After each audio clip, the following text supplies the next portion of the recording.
Psychology is a field that is becoming increasingly feminized, and if current trends continue, there will soon be almost no men left in the field.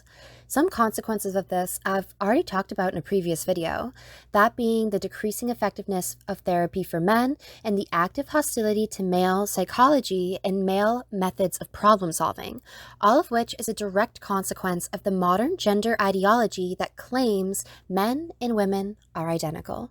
The active demonization of men drives them out of not just humanitarian sciences, but out of universities as a whole. Women dominate higher education, not just in numbers, but more importantly, in ideology. Recently, a psychologist on YouTube, Dr. Anna, released a debunking video of a pro-men psychologist, Orion Taraban, that I think nicely illustrates the state of the field right now. Both parties involved are actually psychologists with identical education. This man has a PsyD, which is the same degree that I have. And yet they seem to hold fundamentally different views on the same subject. I'm going to go through this video and discuss the arguments presented and possibly determine which one of these is more correct on this issue. Oh, this guy is using his perceived expertise as a psychologist to spread a very dangerous anti-woman message. And who better to explain why his rhetoric is not based on any credible psychological theories than a woman who also has a doctorate in psychology? Two things. First, by saying he is using his education to spread misinformation, Anna puts herself on the chopping block because this could apply to her as well.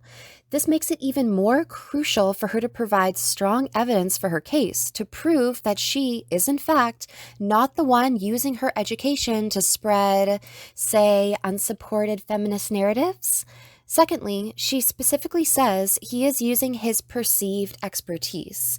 So a degree is only perceived expertise, not actual expertise, in your opinion. I'm really eager to see how you prove that you are the actual expert, but he isn't. We're 30 seconds in, and this is already way more of a self-roast than it is an attack on him.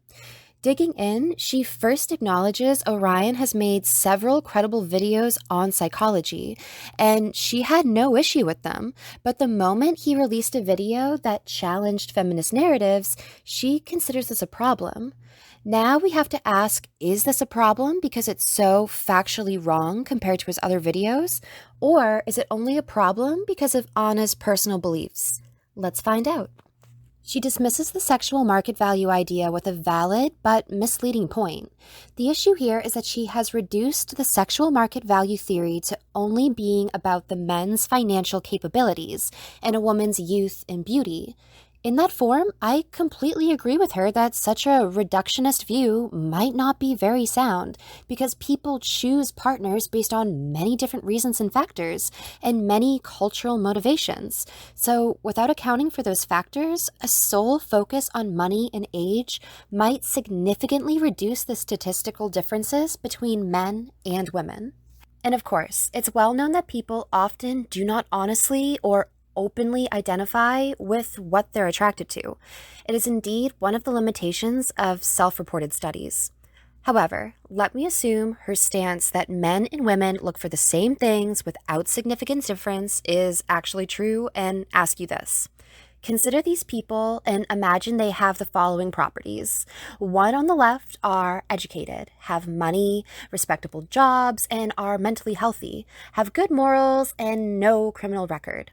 The people on the right have no education and are broke and unemployed with mental issues, dark triad tendencies, and have been criminally charged in the past. Do you think these people are equally attractive to the average member of the opposite sex as possible potential partners? Do you think either of these sides of people would be chosen by a majority of the opposite sex? Do you think most other people would fall somewhere in between these two on a scale? Could you now imagine or understand what sexual market value is really about? Some people are naturally more attractive than others to the majority of the members of the opposite sex. While reducing it to only money and age is admittedly quite narrow, I don't think the concept itself is flawed or even really debatable. I think every person can rank people based on attractiveness on a scale, and those scales can be similar between many people, which means you can have a higher or lower sexual market value. A sexual market value is not the same as the value of human life.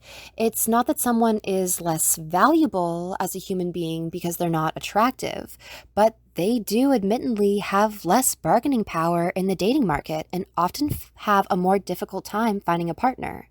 If you fail to adjust your expectations based on your dating market value, you will likely end up pretty disappointed. And I think that's pure logic. And spoiler alert, Anna herself reveals that she follows this idea later on in the video. Another point is that your dating market value isn't fixed. You can change it. If you have bad hygiene, go clean yourself up and you will be more desirable to more people. Thus, you've increased your dating market value. One would hardly require a study to prove this, but if you really need some numbers to back it up, if everyone had equal dating value in this market, then everyone would get similar numbers of likes on dating apps, and that's simply not the case. In fact, especially women are incredibly judgmental of men's value. If everyone had equal value, then we would not even have dating criteria in the first place. We would just be okay with everyone since, we're all equal. And again, this obviously isn't the case. If there's no dating market value, partner counts would be evenly distributed, but they're not. Clearly, some people are considered wildly more attractive to the opposite sex than others. Sure, in a world of billions of people, you will find examples of individuals who prefer the people on the right. But such exceptions aren't really the rule or a goal, and telling someone on the end of the dating market not to change and just do nothing and wait for one of those exceptions to find them is terrible advice that sets them up for failure. And as you said yourself, probability is not the same as determinism. Just because there is a small probability that a low dating market value person will find the partner they want doesn't mean that that will necessarily happen. Basically, it is a completely moot point. And unfortunately, as flimsy as this point is, it is one of the better points in the entire video. The useful 8. An ideal woman is a useful 8. So let's break down the two components of this sentence. Useful, which relies on this very self-centered transactional outlook of relationships, and 8, which relies on a very objectifying view of relationships, which again boils down a person's value into one numerical score. I think everybody, man and women, desires utility in a partner, and presenting it as if it's some depraved fantasy is just wrong. I mean, would you be okay with a fat, lazy, unemployed slob who doesn't pay any bills, do any chores, and doesn't support you in your goals, or even share any hobbies with you? I would think not. I think it's reasonable to expect that your partner is pulling their weight, contributing to the household, and isn't actively dragging you down, working against you, or uninterested in any of your activities. I think that's very basic. Unfortunately, this is a criteria that many men feel women don't fulfill anymore. So there's a need for something as basic as a partner adding to your life to even be said. And the 8 I don't find offensive either. It's simply a useful communication metric. When he says 8, I imagine one thing and you imagine another, whatever 8 means for you. But more importantly, you are reduced to your grades when you apply to schools. You are reduced to your credit score when you apply for a loan. And you are reduced to your age when you're a young person trying to buy alcohol or anything else that you need to be an adult to do. We do this kind of thing all the time. It never indicates your value as a person to society overall. It simply communicates information relevant to the specific issue. You can be a great person, but when it comes to dating attractiveness for me, you will be compared to other options, and I need some way to rank my options. And I'm sure you do basically the same thing. If 100 guys message you, you rank them based on something and you need criteria to decide who you're going to go out with. You don't know these people, so you have to reduce them to at least some arbitrary factor. Whether you assign a numerical value doesn't really matter in the end. The concept is still the same. Men like structure and might prefer numerical rankings. You maybe don't.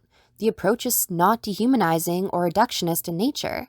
That ranking does contain acknowledgement of all your known qualities beyond looks. It's just easier to give an overall score like 8. That gives the other person a picture of what you might mean instead of spending an hour going through all your features just to arrive at the same conclusion that that person is basically perfect, but with, some minor flaws. To me, this is normal and simply affection. It's clarification rather than objectification. Also, really quickly, he said serve, not servant. Those two are completely different words. It reveals a very hierarchical view of the genders, where women are relinquished to the role of servant. They're basically beneath men. That's not what he said at all. There was no implication that women would be beneath men. Romantic relationships should involve a woman doing things for a man that make his life easier. Now, what effect do you think this will have on relationships? What effect do you think it would have if people hearing Dr. Taraban's way of viewing things will also adopt it for themselves? Women will internalize the message that they are below men, that their worth is dependent on them making somebody else's life easier, and so they're probably going to stay in relationships with men who mistreat them. Personally, I think women improving men's lives would result in more happiness, stable marriages, less arguing, and less cheating. I think it's a very sad state of society that asking for something as basic as nice things is considered oppressive and too high of a demand. Like, wow, I really feel sorry for your boyfriend if you find it dehumanizing to ever do anything nice for him. The guy must be miserable. Women will internalize the message that they are below men, that their worth is dependent on them making somebody else's life easier. Men are going to internalize the message that they are above women, and they're therefore going to feel more justified to mistreat women if they so desire. Neither of those things were implied. That's all in your head. I personally did not get that message from him. Also, ranking someone an 8 does not make you a 10. In fact, Orion at no point ranked himself, so you have no basis for making this claim. Just because all modern feminists rank themselves as 10 doesn't mean men do as well. She brings up this study which, hilariously enough, is actually more related to egalitarianism relationships, where feminist couples keep score to make sure relationships are exactly 50-50. Costs are split exactly in half, and everybody contributes in an exact equal amount. The ones keeping score are the feminist relationships, not the traditional ones. The traditional family I grew up in certainly didn't keep score. They lived exactly as the article described. Partners feel a sense of responsibility for one another's welfare and provide benefits based on their needs, not because they have to and to keep it 50-50, but because they want to. That's the point of being a partner. The nature of traditional relationships exists with a lack of scorekeeping, since the labor is split inherently, not identically. One person might spend more time at work than the other does, and that person does the chores that day. But it's still considered equal. In a feminist relationship, the chores are on a spreadsheet on the refrigerator and you're keeping score. One person worked 2 hours less, so they do chores to make it equal or whatever. I don't think this article talks about what she wants it to talk about. She implied it herself just a minute ago that she refuses to do anything nice for her boyfriend without expecting something in return because to do so would be slavery or dehumanizing or something. This article is about you. Having seen and experienced both sides myself, I can safely say feminist relationships are vastly more transactional in nature than the more traditional ones. To a point, it's not even close. This article is a great example that modern ideas of marriage just do not work. And this is without considering that you are still arguing the wrong point. Wanting simply some utility in a partner is not the same as keeping an Excel spreadsheet of all the household chores. That's a job. That's not a relationship. 8 has to do with her perceived sexual marketplace value, or PSMV. A PSMV of 8 means that to me, within my own perception, the woman in question is an 8 out of 10. So she needs to be fairly attractive. Studies also show that people who objectify others tend to be higher in the dark tetrad traits, which, as a reminder, are narcissism, psychopathy, sadism, and Machiavellianism. How did you get objectification out of this? It wasn't even implied in any way that this was only about looks. I think Orion was very clear that he was talking about her dating market value as a whole, which includes her personality and all other features. Can you take a step back for a second and reverse the genders? If you're dating a man and you walk into a room where every other man treats their woman nicer and is more pleasant to talk to and has more in common with you and is, yes, more attractive in your opinion, you will eventually get ideas that you're not with the right man, which I think is a perfectly normal human experience. You want to know that you are with someone that you would have always chosen, not someone that just so happened to agree to a relationship with you that you don't like so much. Again, wildly exaggerating and sensationalizing a normal human experience. Also, if you think sexual attraction only has to do with looks, I'm afraid you're the one with a narrow view because at least me personally, my sexual attraction has to do with plenty of other features, not just looks. Studies also show that people tend to end up in relationships with people who are similar in attractiveness to them. So if you're going to expect an above average attractive woman, it's probably only realistic to expect that if you yourself are above average in attractiveness. Of course, there are exceptions. There are always people who date out of their league, as people say. But if you feel entitled to a woman who is substantially more attractive than you, I do have to give a little bit of a side eye to that, because remember, entitlement in relationships is a pretty dangerous ingredient. Wait, so you're saying you need to consider your ranking in attractiveness when setting your standards? Now careful, Anna, that's textbook sexual market value theory. Well, folks, it seems like this man believes in the crazy hot matrix, which is all very scientific and credible. Like, I'm sure you've seen the Crazy Hot Matrix. There's some truth to that. I've dated some women who were In the following part, he did not say the crazy hot matrix is objectively true, only that there is some truth to it. And it is somewhat true. People with dark triad traits are perceived as more attractive because they are very good at manipulation and appearing likable. This does make it more likely that an attractive partner is also crazy. And this goes for men and women. It's by no means a universal necessity, but it's common enough that a lot of people relate to the hot and crazy chart from How I Met Your Mother, where this meme comes from. It wouldn't have gotten attention if it wasn't relatable. Next, I'd like to discuss the whole car analogy thing because this is very common among feminists. Anna claims that a car analogy implies that women are cars. This is not the case at all. An analogy serves to illustrate an emotional experience based on a particular feature. For example, if I say that dating a girl with a long sexual history is like buying a car with high mileage or a lot of accidents, this illustrates the feeling of the experience. It doesn't mean women are cars. It doesn't mean women and cars are similar in every other way. It doesn't even necessarily mean that the sexual past and mileage are exactly the same. It's an analogy. It illustrates an emotional experience for someone who might be familiar with one thing but not the other.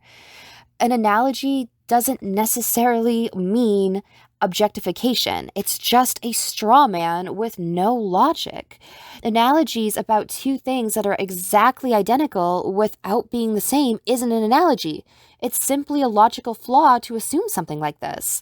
Men are usually interested in cars and have many emotional experiences relating to them that they all understand. So analogies to cars are very useful for men in some ways, but they do not in any way apply that women are literally cars.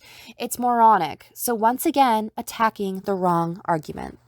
The next section is interesting. It's about whether men or women are the prize. Anna is technically correct in the sense that either nobody or both should be seen as the prize, and it's about being valued and respected. I agree with Anna here, and I also agree that Orion's analogy is quite bad in this sense. I think this is the best point in the entire video. I've talked more in detail about women's contributions to society, However, I do want to talk about one other thing here. Anna is definitely lacking understanding and context and resorts to blaming and name calling instead of actually trying to understand, which is a pretty bad look for someone in her field, wouldn't you think? She brought up women's suffrage, which is a flawed point, anyways. Most women didn't want suffrage in the first place, so this supposed struggle only existed for a minority of women. And also, STEM fields have a 60 to 1 or even a whopping 200 to 1 ratio of female scholarships to men's scholarships. But women simply just aren't interested. In fact, the more egalitarian countries are, the less women are interested to go into STEM fields. Regardless, she pulled this card, so I think it's fair game to illustrate the men's experience. We live in a society that actively tells men they mean nothing, that they're violent, oppressors, misogynistic, sexist, useless, inadequate, and everything else. They're told their contributions don't matter, and that they still have to do half of women's chores after being at work all day. Their problems are shunned, masculinity is branded toxic, and they are called emotionally stunted simply for experiencing the world differently. Men are treated as dangerous criminals to the point that women choose the bear over men. That was a trend. The list goes on.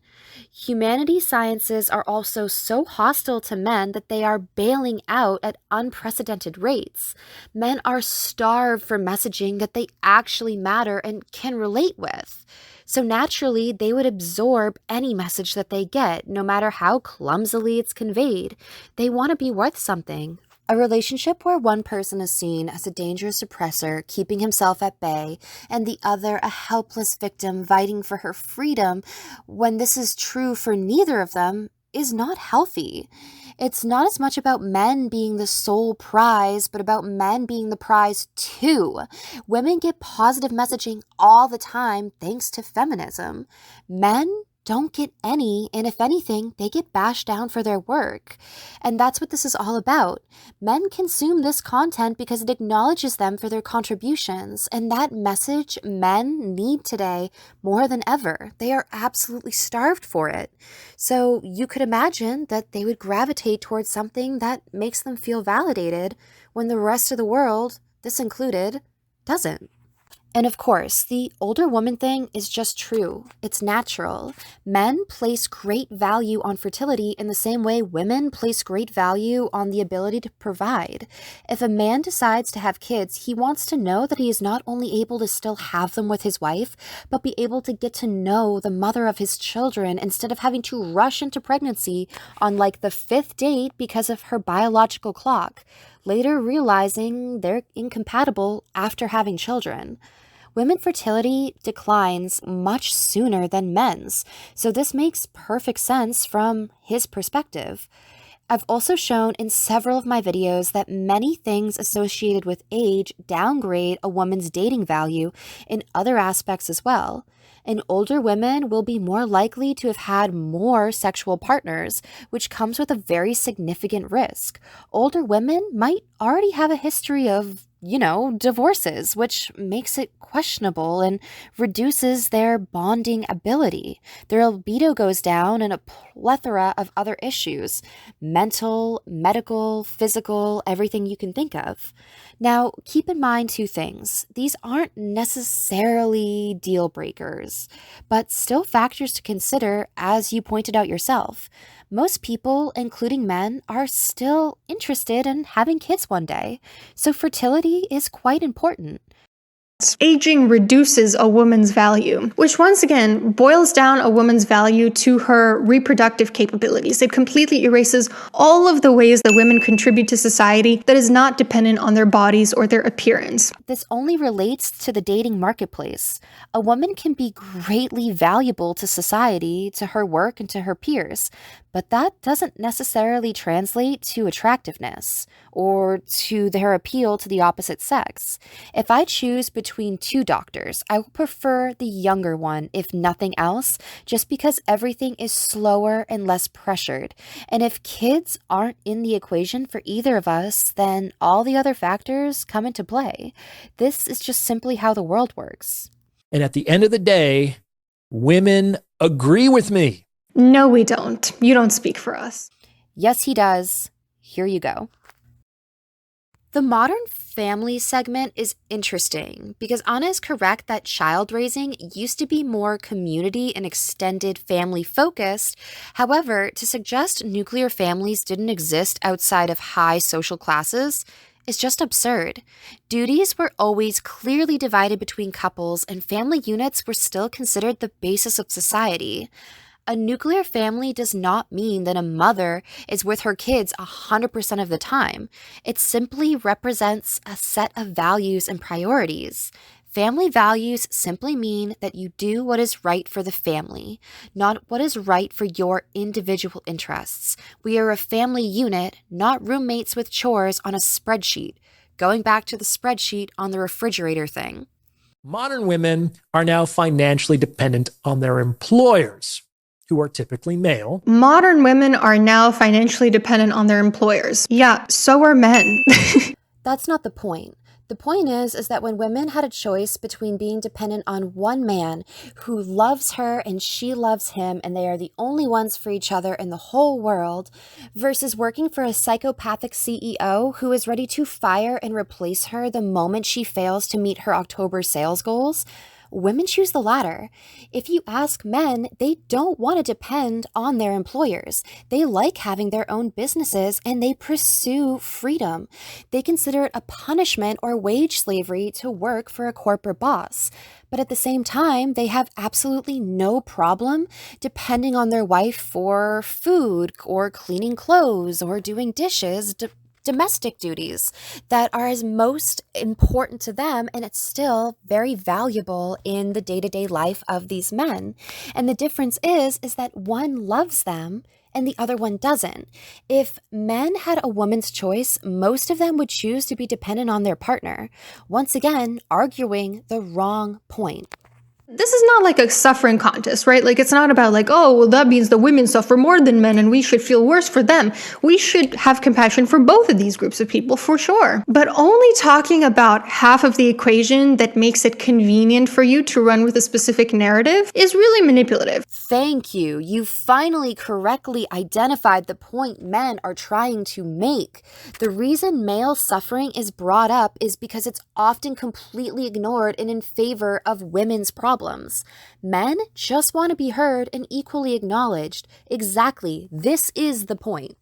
People do this with argumentation all the time. They selectively choose what information to give you. They cherry pick the information they're presenting so that you will believe their narrative instead of presenting you with the full spectrum of the information at their disposal that doesn't actually fit their narrative. It would be wonderful if you did any of that, but you only showed one article for any of your points, and for most of your points, you didn't show any sources at all.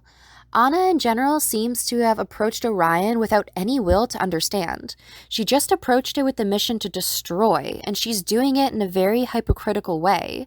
But I'll get to that in a little bit. In a modern family, the man is working to earn money so that he can support a woman who is not his wife to raise his children, and the woman is serving a man who is not her husband to secure her desired lifestyle. Notice how the same act, having an employer, is framed very differently based on gender. A woman having an employer is a woman serving her employer. A man having an employer is him trying to earn money so that he can support his family. The next point is strawmanned again.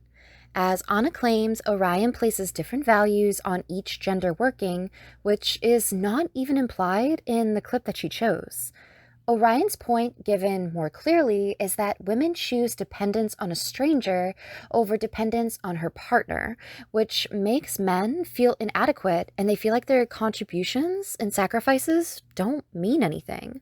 On the other hand, men work to pay child support since child custody gets handed to women the majority of the time, which by nature is exploitative. Because if women have equal working rights and freedoms, child support shouldn't be necessary. He is implying that there are no strong and independent women in divorce court. That's the selfish part, especially given women's overwhelming divorce initiation. And before you say men are the problem, consider that lesbian relationships have the highest rate of both domestic violence and divorce. Before you ask how that is selfish, just like you may say a single mom needs that child support, the man has to support himself, the child, by any chance, also pay alimony if he finds a new partner. He gets financial obligations to her as well as any new kids he may have. The burden on the man is insane, and women don't even seem to consider that. He doesn't really need to come up with his own theory about why birth and marriage rates are plummeting, because we actually have data that tells us the reasons. In reality, polls show us that both genders do still want both marriage and kids, the majority part of them. But the top reasons they cite for not being able to actualize those desires include financial instability, fear of climate change, and trouble finding the right person. Anna, this is a very naive and surface-level look at the data. Luckily, I have a whole video dedicated to birth rates with a vastly more in-depth, detailed look into the data, so I don't have to go over it here, and you can check that video out there. She shows a figure without any source, but I was able to track down this figure to this post, which cited this study. The study was specifically about the effects of the pandemic. The whole study was designed around a certain specific set of questions. The questionnaire, not open or general, the study mentions that only 1.3% of respondents reported that the pandemic changed their desire for children. So this is a relatively small subset of the group, and the results only speak to pandemic-related reasons, not all reasons. This is very, very cherry-picked, and it does not support your claim. This falls under the social instability birth rate theory, which is only one of the popular birth rate decline theories and the weakest one at that. Again, a more detailed scientific look can be found in this video. Please revise your academic research skills. I think you need it.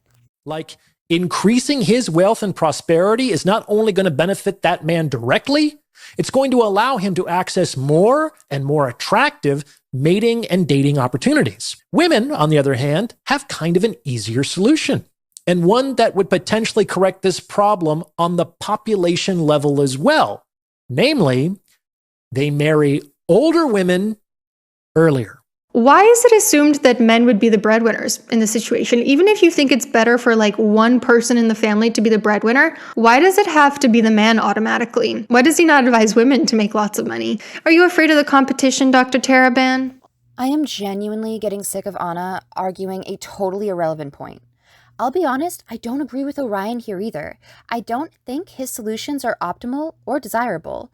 The male side partially, I don't think working hard to achieve your goals and to continue striving for a better place in life is unhealthy. The woman part, I disagree with. But of course, she doesn't address this point at all and shifts the goalpost to why men should be the breadwinners. This isn't even a straw man. This is just a different conversation entirely. Again, part of this video is dedicated to the male breadwinner question, if anyone is interested. For now, I will focus on Anna's source. She does not cite where this is from again. Genuinely, this is a shameful practice for any academic.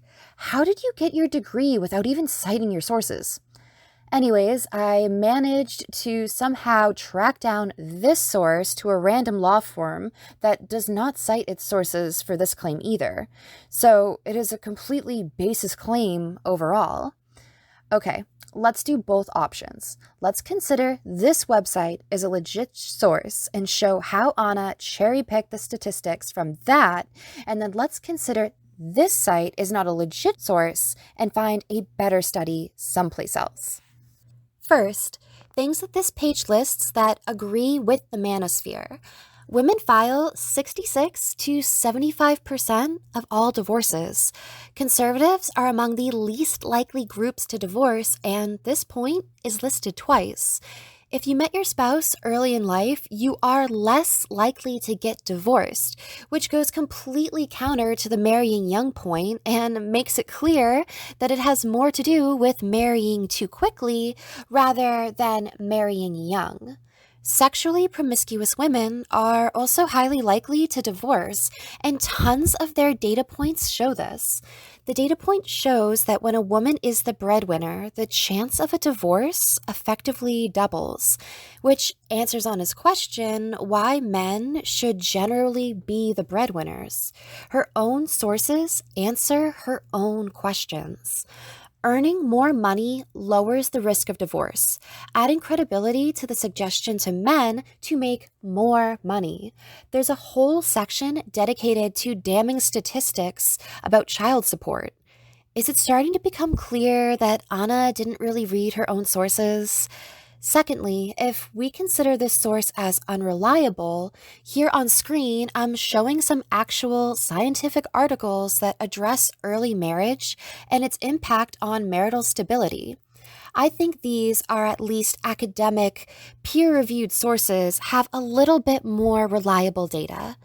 Anna is still correct on this, though. Marrying younger does correlate with a higher divorce rate, but at least show a few more proper sources.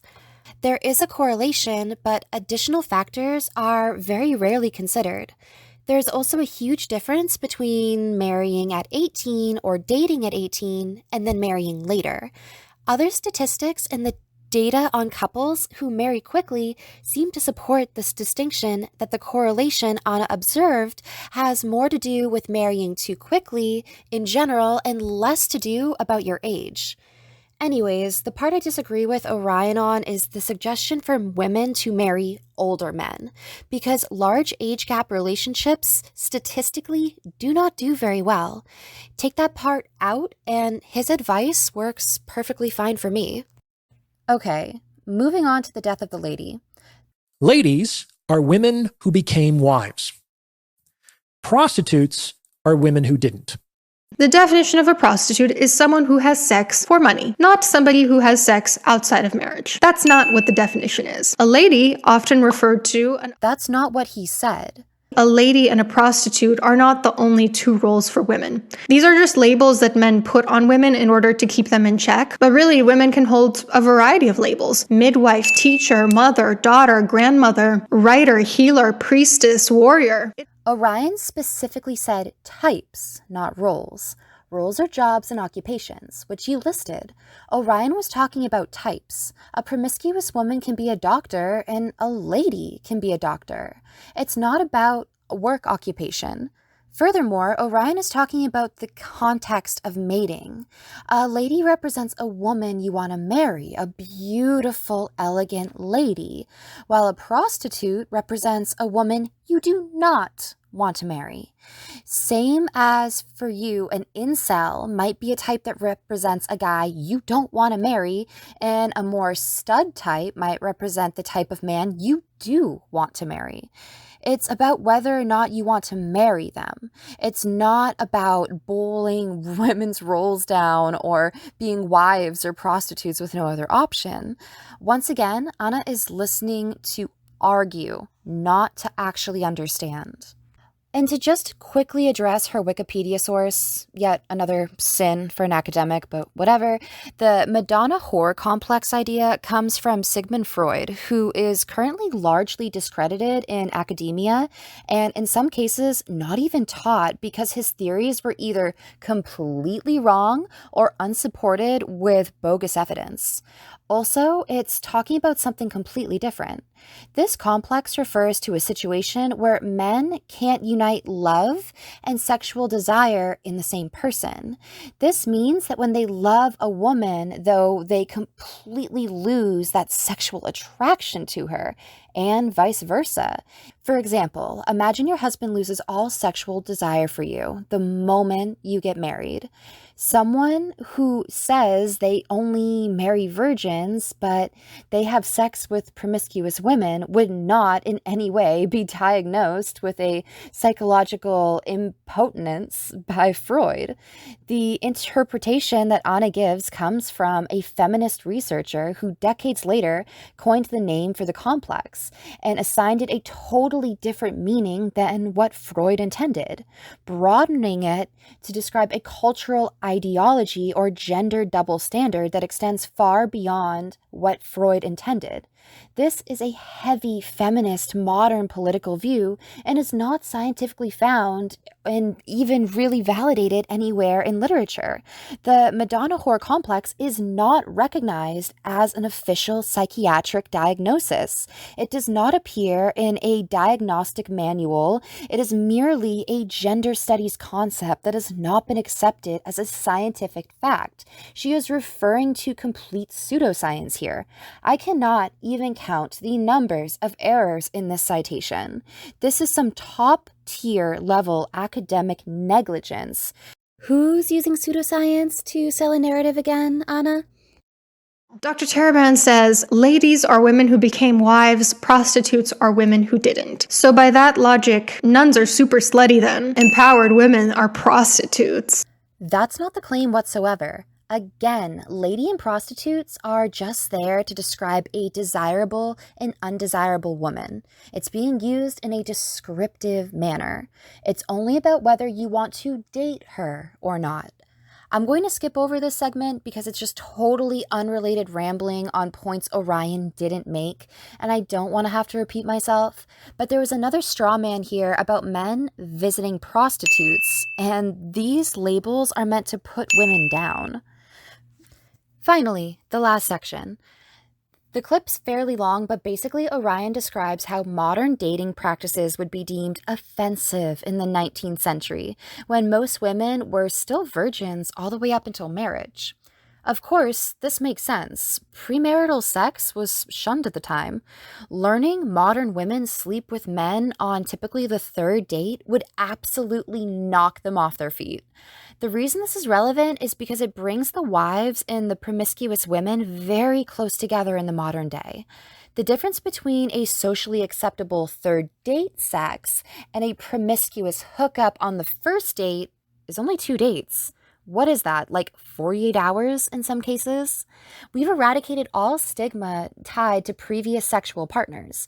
We've normalized hookup culture. We've lowered our expectations to the point where this line became extremely blurry, if it even still exists at all.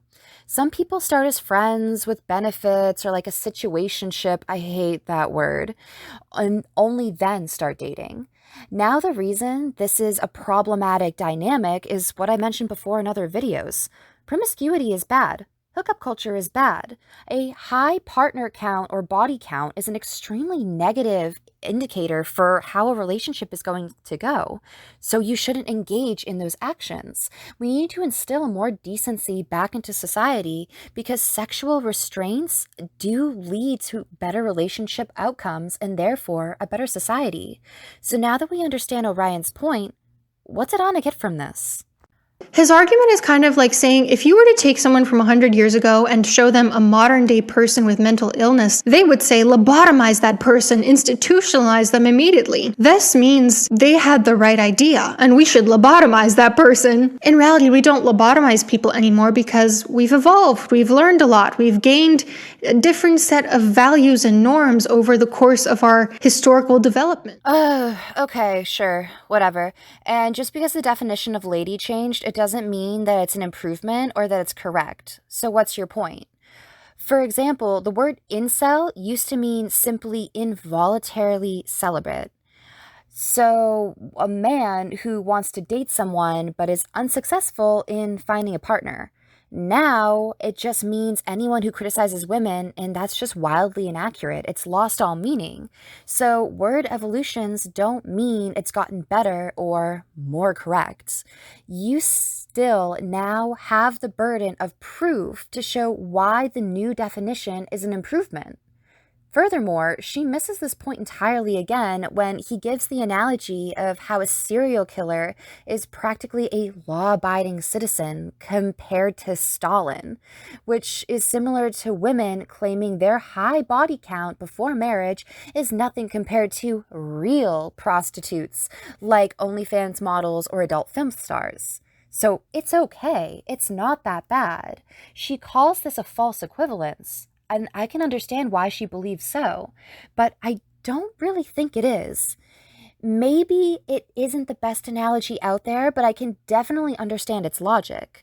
As the norm for sexual partner count rises, the given negative effects already show at much lower numbers than what is considered normal today.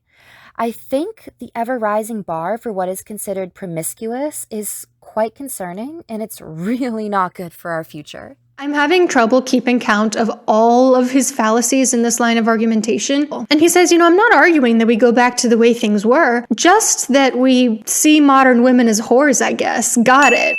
Dr. Taraban makes logical sounding arguments, but they're based on faulty definitions, revisionist history, sexist biases, inaccurate assumptions. He completely erases women's contributions as a way of justifying why women hold no value. He frames a Madonna whore complex as objective truth. He shares only half the equation when it's convenient for him. He uses loaded language, and even the same exact phenomenon, if applied to men, is used in much more respectful language than if applied to women. His conclusions have the potential to really put women in harm's way. I'd argue that following his dating advice is not only dangerous to relationships as a whole, but specifically to women's safety. I don't know if he genuinely believes the stuff he's spewing or if he's just capitalizing off a profitable niche. To be honest, I don't give a fuck. In short, while Anna had a few small truth marbles rolling around in her video, the whole idea of it being a debunking was a quite catastrophic effort. Anna, as a licensed psychologist, did not listen to understand at all and quickly resorted to blaming and name-calling, did not cite her sources, used Wikipedia as a source, strawmanned the hell out of his arguments, and then tried to project her own failures onto him. Now, Orion might still hold some of the views she describes for all I know. I'm not saying he's innocent, but at least those views were absolutely not evident from the clips that she selected. And I trust that she tried to find the very best examples that she could, and yet still failed to find any that supported her point.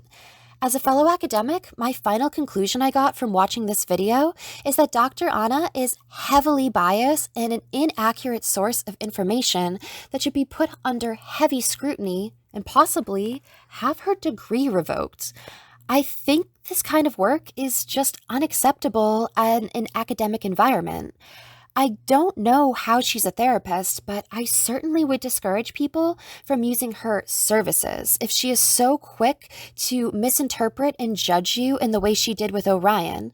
And then given the weak evidence she presented in this video, I also doubt she's able to give any good advice.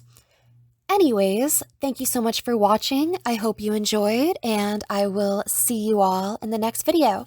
Cheers!